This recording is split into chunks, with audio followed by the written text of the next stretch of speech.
vocês estão? Por aqui tudo na paz de Jesus. Voltamos com mais um vídeo. Para quem não me conhece, eu sou Nadia Araújo. Muito prazer, muito obrigada pela sua presença por aqui. E por aqui nós trocamos umas ideias sobre relacionamento amoroso, virtual, real, no Brasilzão, no Egitão. E você também pode participar aqui deste canal enviando teu relato para cá, um desses dois endereços aqui. E sem mais demora, simbora para a história de hoje, que é a continuação deste vídeo aqui. Vou estar por aqui ou por aqui, tá? Simbora, que Maria foi ligeira. Num instante ela mandou a segunda parte. Vamos lá. Parte 2. Por que as crianças sofrem? Bom dia, Nadia Maria. Bom dia. Eu começo perguntando, por que as crianças sofrem? São tantos tipos de violência e maltrato que uma criança pode sofrer que eu vou tentar não deixar as coisas muito pesadas aqui. Caso este tipo de situação seja gatilho, eu peço que não vejam esta parte. Eu parei na parte das idas em congregações e revelações. Quando eu ouvia as revelações que meu pai seria encontrado morto embaixo de uma mesa de jogo, o meu coração sentia um alívio e felicidade. Eu torcia para que isso acontecesse. O meu pai, como eu já disse, não bebia, mas era viciado em jogo e cigarro. Eu lembro que quando ele ainda trabalhava e recebia o pagamento, minha mãe sentava na cama, dividia o dinheiro e sempre tinha uma parte separada para o cigarro dele, que não era pouco. A parte destinada às compras não durava mais que 15 dias. Então, tínhamos uma parte do mês com comida quase suficiente e a outra, antes da minha mãe ser evangélica, ela complementava com lavagem de roupa para fora. Ou ainda meu pai dava conta com o ganho de jogo ou com rolos que ele fazia. Quando ele se converteu, além de não complementar, por estar sempre na igreja, não aceitava nada que vinha do jogo ou dos rolos. Não sei se você, Nadia, sabe o que é fome. Eu sei, diz ela aqui. Eu acho inacreditável que alguém viver dentro de uma área urbana com toda a infraestrutura de uma cidade grande e não ter o que comer. Mas infelizmente acontece. Nessa época, minha mãe era bastante fanática. Então, ela meio que usava os jejuns. Não tinha comida, então dormíamos em jejum. E acordávamos em jejum também, até ter alguma coisa. Foram muitos anos sendo apenas uma refeição. Às vezes, meu pai comprava carne com o dinheiro do jogo que ele fazia somente para ele. Misericórdia, gente, como assim? O cheiro vem até no meu nariz, só de lembrar. O estômago doendo de fome e vontade. A minha irmã mais nova chorando, querendo. Meu pai, às vezes, até pegava ela no colo da minha mãe e a alimentava. Eu e meus irmãos sentados com um prato no meio das pernas, vendo ele e a caçula comer. Era torturante. Então, por situações como esta, as brigas eram horríveis. Muito berro, gritaria, choro. Meu pai gritava muito, não batia nela. Mas era algo tão terrível que nos encolhíamos todos. A minha mãe ia para a cozinha, colocava a boca no pó e fazia orações muito altas, Nadia. As brigas eram muito barulhentas, as orações barulhentas e 3 crianças no meio. Minha gente, o caos, né? Não tinha para onde sair, até no quintal ou rua se ouvia. Outra briga que nós crianças sempre participávamos era pelo SEXO. Oi, eu não entendi isso aqui não. Só para constar, tá? Eu não li essa mensagem dela aqui, também eu não sei. Eu tô reagindo com vocês aqui, né? Briga pelo SEXO. Tá, bora ver. Antes dos meus 10 anos de idade, já conhecia de cor todos os problemas sexuais dos meus pais. A minha mãe contava que ela queria coisas que ela, por ser cristã, não aprovava. Eram pecados horríveis. Isso despertava em nós, as crianças, raiva profunda dele, mágoa, rancor. Ele queria e ela não fazia. Só o básico, do nada. Muitas vezes até no meio da noite começava a gritaria de briga. Acordamos assustados e tremendo. A minha mãe chorando muito ia para a cozinha fazer aquelas orações barulhentas. Dia seguinte ela contava para minhas irmãs e vinha as revelações. Torcíamos para acontecer. Essas brigas com meu pai geravam muito desgaste para minha mãe. Ela se refugiava na fé e tinha certeza da providência divina. Então, cada vez mais ela buscava a Deus. Em algum momento dessa história, eu lembro que ela não nos levava tanto para os círculos de oração. Nos deixava lá, com fome, e dizia: quando eu voltar para casa, eu quero a casa arrumada. Mas se por acaso ela voltasse e não tivesse arrumado, éramos surrados. A ira tomava conta dela. E era comum, 3 ou 4 vezes por semana, apanharmos de fio aqueles de eletricidade. Vassoura, ripa de madeira, chineladas, tapas. Aí eu pergunto para vocês, eu aqui, tá? O que é que adianta tanta religiosidade? O que é que adianta ir para a igreja, fazer oração e tal, e quando voltar, dar pisa nos filhos que estavam, coitados, crianças, que estavam cá, passando fome? Só me diz. Minha mãe não cuidava de nada em casa. Eu lembro da cor dos travesseiros, que nunca foram lavados, a coberta da cama. Quando eu achava que era muito sujo, virava o lado.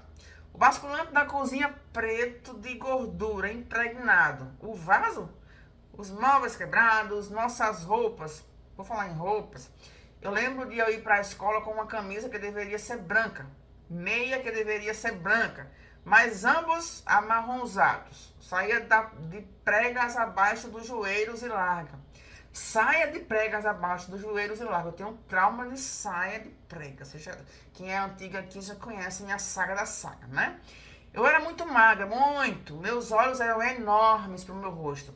Ossos aparecendo. Eu era motivo de todo tipo de isolação. Não foi sempre assim. Eu lembro da minha primeira escolinha. Eu tinha uns 4 anos. Eu acho que eu aprendi a ler com 3. Pois nessa escolinha, a tia me colocava com outras crianças maiores.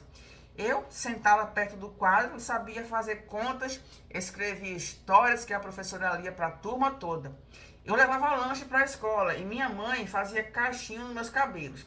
Eu lembro dela me levando pela mão. Eu ia limpa e cheirosa, me sentindo a sandalinha de um moranguinho. Mas não foi assim quando eu entrei para a escola. Eu entrei na escola aos 6 anos. A minha mãe foi me matricular e explicou que eu já fazia contas e lia muito bem. Então me colocaram na segunda série. Só que, a partir dali, já era tudo por minha conta e eu não dei conta. Não dei conta de ter que fazer as coisas em casa e ir para a escola. Não fazer deveres, estar sempre com fome e com o corpo vergado de agressões. Não dei conta de ser zoada, de estar sempre com as roupas sujas e material incompleto. Eu não dei conta. Quando passou a metade do ano, a diretora mandou o recado para minha mãe e ela não foi. Então ela conversou comigo e explicou que seria melhor ficar em uma turma abaixo e me mandou para a turma do primeiro ano. Eu não dei conta.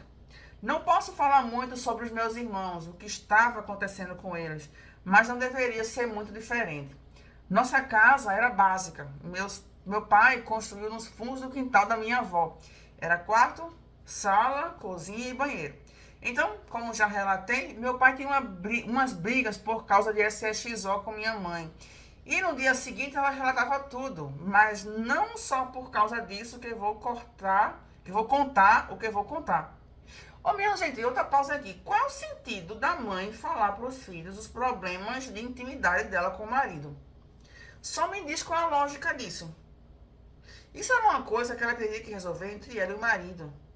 Se ela quisesse desabafar com alguém, é que ela desabafasse com alguma amiga. Se não tivesse amiga, ficasse para ela. Agora,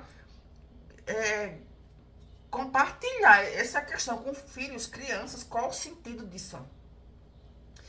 Lógico que, num espaço tão pequeno, acabávamos presenciando involuntariamente as relações. Seja por barulho, por dormirmos tudo perto, o fato é que sabíamos. Então isso ativou nossa sexualidade muito cedo. A minha mãe chamava esses episódios de brincar de namorado, pois ela sempre pegava eu e meu irmão mais novo fazendo... Oi? Como assim, minha gente? Ela com o irmão dela, Jesus. Ou eu e ele com vizinhos e vizinhas, crianças como nós. Passada. Nadir, quando ela pegava, o couro comia. Bastava ficarmos sós e ela fazia a saliência.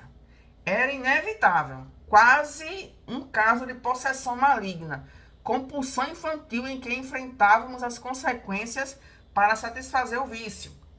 Eu, sempre a mais terrível de todos, estava sempre me esgueirando, espreitando as outras crianças e cometendo esse pecado, independente da penitência. Comecei a pecar com prazer. Ô, minha gente, eu não tô entendendo aqui. Eu não tô entendendo isso aqui. Vocês aí me expliquem. Ela tinha relações com os irmãos? Ou era com ela própria? Não entendi. Eu quase entendo a minha mãe, sabe? Ela se criou quase só. Passou por abusos que preferiram contar. Quando eu nasci, era muito jovem. Então ela não tinha maturidade para administrar a carência emocional dela e não entendia o motivo de sermos tão encapetados. Entendo que não era como hoje, que se fala em psicólogos, terapia. Ela mesmo, tendo engravidado do meu pai aos 13 anos, era uma criança e sofreu abuso. Hoje eu entendo que a igreja e tudo o que ela se envolvia era um escape. Um escape daquele marido, da fome, da condição subhumana que vivíamos. Ela tinha 3 filhos pequenos, até ouvir as vozes de Deus. E insuficiente ou não, nos momentos menos dramáticos, ela sentava com a gente em volta e contava da época em que via os vagalumes às noites, das aventuras dela no pé de manga que tinha no quintal. Contava as agressões que sofria da mãe dela e chorávamos, nós 4. Pensa comigo, pois eu não sempre penso nisso sozinha. Depois que eu passei por todas as idades que ela já teve, ela também era uma criança. E ela termina: mãe, eu te amo. Ô Maria, eu não vou dizer o nome dela, claro. Assim, mas me conta, sim, tua mãe, cadê ela? Como é que ela tá? Porque no e-mail anterior, ela fala do pai dela, deixa eu ver aqui, que o pai dela que atualmente tem 84 anos. Sim, e tua mãe, como é que tá? Pronto, minha filha, volte cá, volte, porque eu estou curiosa. Cadê tua mãe? Como foi? Que fim ela levou? Tá viva, não tá viva? Teu pai, quem é que cuida? Os irmãos, como é que estão? Sim, estou curiosa, tá?